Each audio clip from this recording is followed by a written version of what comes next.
അന്തരിച്ച പ്രശസ്ത എഴുത്തുകാരൻ അക്ബർ കക്കട്ടിലിന് നാടിന്റെ അന്ത്യാഞ്ജലി. വിവിധ കേന്ദ്രങ്ങളിൽ പൊതുദർശനത്തിന് വെച്ച മൃതദേഹം പൂർണ്ണ ഔദ്യോഗിക ബഹുമതികളോടെ വൈകിട്ട് ഖബറടക്കി.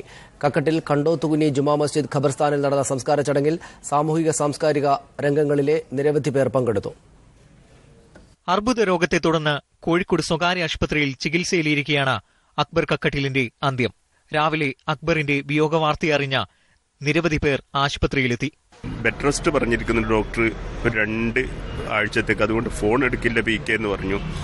അപ്പോൾ അതൊരിക്കലും ഇനി ഫോൺ എടുക്കില്ല എന്നുള്ളത് ഇപ്പോഴാണ് മനസ്സിലാകുന്നത്. ഇപ്പം ജമീരെ കണ്ടപ്പോൾ ജമീര പറഞ്ഞു കിടക്കുമ്പോൾ ചോദിക്കുമ്പോൾ ഞാൻ PKയോട് പറയട്ടെ എന്ന്. അങ്ങനെയുള്ള എഴുത്തുകാർ കുറവാണ്.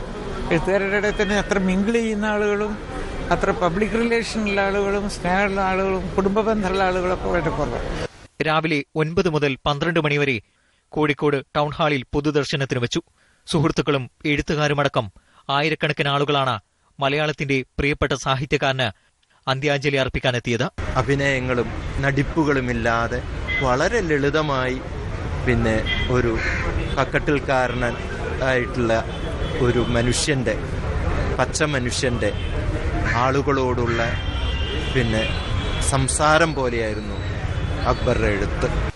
വടകര ടൗൺ ഹാളിലും അക്ബർ കക്കട്ടിൽ ഏറെക്കാലം ജോലി ചെയ്ത വട്ടോളി നാഷണൽ ഹയർ സെക്കൻഡറി സ്കൂളിലും മൃതദേഹം പൊതുദർശനത്തിന് വെച്ചു. വൈകിട്ട് 5 മണിക്ക് പൂർണ്ണ ഔദ്യോഗിക ബഹുമതികളോടെ ചീക്കോന്ന് ജുമാ മസ്ജിദ് ഖബർസ്ഥാനിൽ ഖബറടക്കി. മീഡിയ 1 കോഴിക്കോട്.